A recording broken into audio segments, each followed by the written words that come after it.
Well, for more of this, we now have with us Lieutenant Colonel Glen Grant, former advisor to the Defense Minister of Ukraine and a fellow at the Baltic Security Foundation.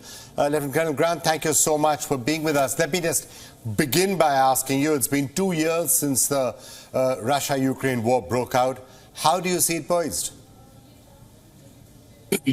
Well, I think you could best describe it as, for both sides, it's a mess at the moment. Although Russia has the advantage, there's no question about that. The recent delays in providing ammunition and weapons to Ukraine from the western side has rather put Ukraine back on the defensive. I think this is only a temporary gap, but it's still bad, and of course it's caused problems with things like the loss of Avdiivka in the last week. Whereas Russia is actually throwing manpower at the whole of the front line in every place that they can.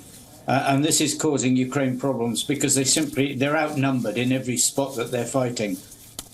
So Ukraine is on the defensive, Russia is on the attack, but we shall see what happens.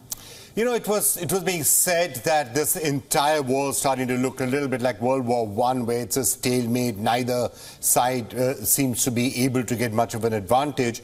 But is there a possibility that that's changing now and that Russia could actually get more and more of the ascendancy, and especially if Ukraine's not getting the weapons that it seems to be requiring? That's quite challenging even for Russia because the tactic, the primary tactic they've been using is throwing fairly untrained people at the front line.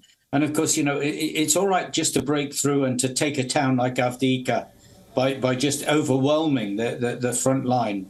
But then when you haven't got high quality troops and you haven't got people who know how to use armor and you don't have enough radios and you don't have enough, trained commanders, to move beyond just piecemeal attacks is almost impossible for them. So they're not in a stage where they could, even if they do break through the line, they really haven't got the capability to do much with it. So I think we're going to stay in this sort of, as you say, World War I trench configuration for quite a long time yet. All right, Lieutenant Colonel Grant, so it's looking as if we might be here on the 3rd anniversary of the war, having another conversation to see how it's going. But thank you so much for joining us right now. Not at all. Thank you very much. Thank you.